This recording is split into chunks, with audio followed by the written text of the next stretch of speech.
안녕하세요. 파산관제의 홍익표 변호사입니다. 이번 시간에는 플러스는 채무자 회생법 네 번째 시간입니다. 회생 절차 세 번째고요. 전대기 부장판사님이 법률신문 강의안을 한번 같이 공부해보고 있습니다. 자, 네 번째 시간인데 회생채권, 회생담보권, 공익채권, 공익담보권, 개시 후 기타 채권. 채권자는 자신의 채권이 어디에 해당하느냐에 따라 회생 절차에서의 권리 행사에 중대한 영향을 받습니다. 원칙적으로 회생채권, 회생담보권은 회생 절차 개시 전에 발생한 것이고, 공익채권, 공익담보권, 개시 후 기타 채권은 회생 절차 개시 후에 발생한 것입니다. 먼저 회생채권, 회생담보권. 회생채권이란 회생 절차 개시 전에 발생한 재산상의 청구권을 말합니다. 파산에서는 파산채권이라고 하죠. 파산 절차 개시, 선고 전에 발생한 채권.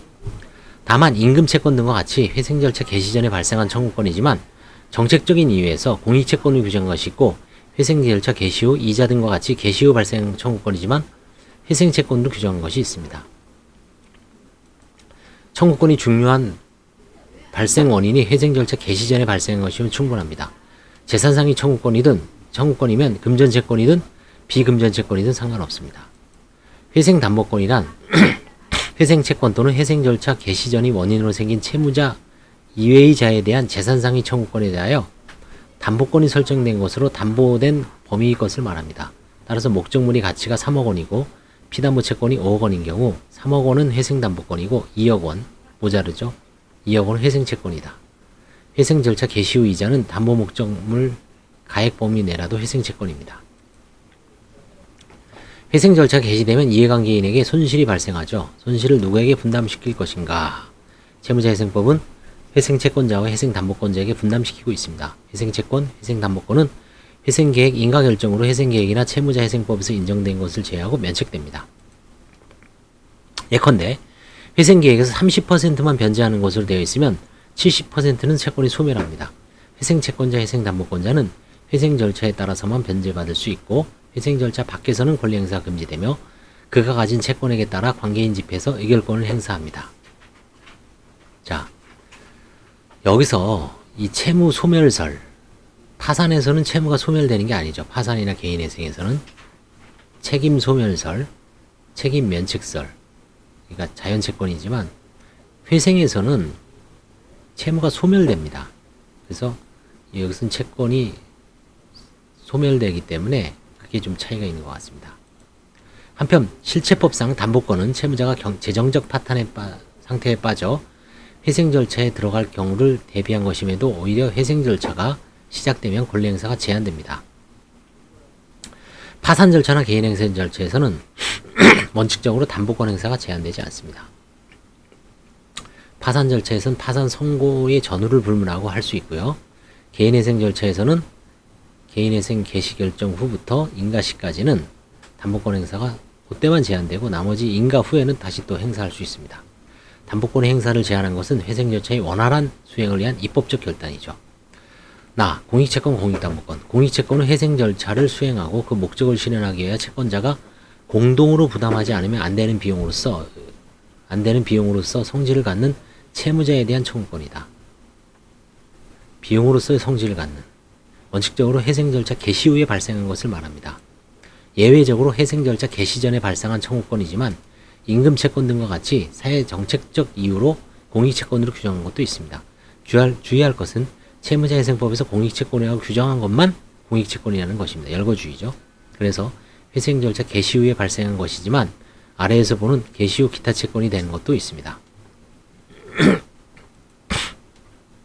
공익채권은 회생 절차와 무관하게 수시로 우선적으로 변제받습니다. 우선 변제는 채무자의 일반 재산으로부터 변제받는 경우에 우선한다는 의미입니다. 공익채권을 변제하지 않은 경우 강제집행도 할 수 있습니다. 공익채권이 변제 방법에 관하여 회생계획이 규정되어 있더라도 공익채권자가 동의하지 않는 한 효력이 없습니다. 공익채권인지 회생채권인지는 채권이 본래 성질에 따라 구분합니다. 공익채권을 회생채권으로 신고하더라도 회생채권이 되는 것은 아닙니다. 반대로 회생채권을 공익채권으로 취급했다가요 공익채권이 되는 것은 아닙니다. 이게 가끔 실수를 많이 합니다. 변호사들도 일반 채권 신고할 때 잘 구분을 못해서 그렇지만 이제 관리인이 정확하게 이제 시부인을 하죠. 공익담보권이란 공익채권의 담보권이 설정된 것을 말합니다. 관리인이 공익채권이 변제를 하지 않을 때는 공익담보권자는 담보권의 실행을 위한 경매를 신청할 수 있습니다. 개시 후 기타 채권. 개시 후 기타 채권이란 회생 절차 개시 후의 원인에 의하여 생긴 채권으로서 공익채권이 아닌 것을 말합니다. 그러니까 회생 절차 개시 후에 생긴 것 중에서 개시 후에 생긴 것은 원칙적으로 공익채권이고 그중 공익채권이 아닌 것은 개시 후 기타 채권이죠. 회생 절차 개시 후에 발생한 것이므로 회생 채권도 아니죠. 회생 채권은 회생 절차 개시 전의 청구권이죠.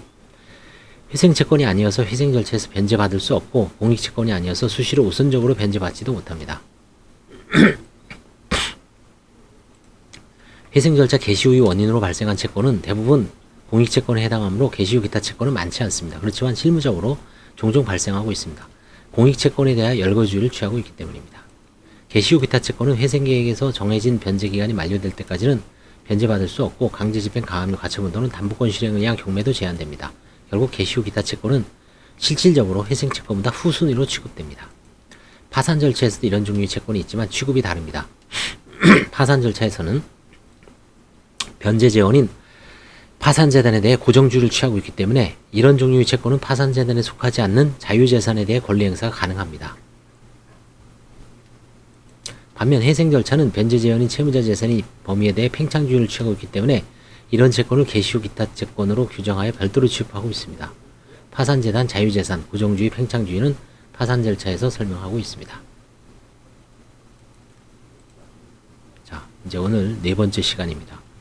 그래서 회생 절차와 파산 절차의 가장 근본적인 차이는 재단이 팽창주의냐 고정주의냐, 그리고 회생에서는 재단 개념이 없죠. 개인회생에서는 개인회생재단, 파산에서는 파산재단, 회생 절차에서는 그냥 채무자의 재산이라고 합니다. 그래서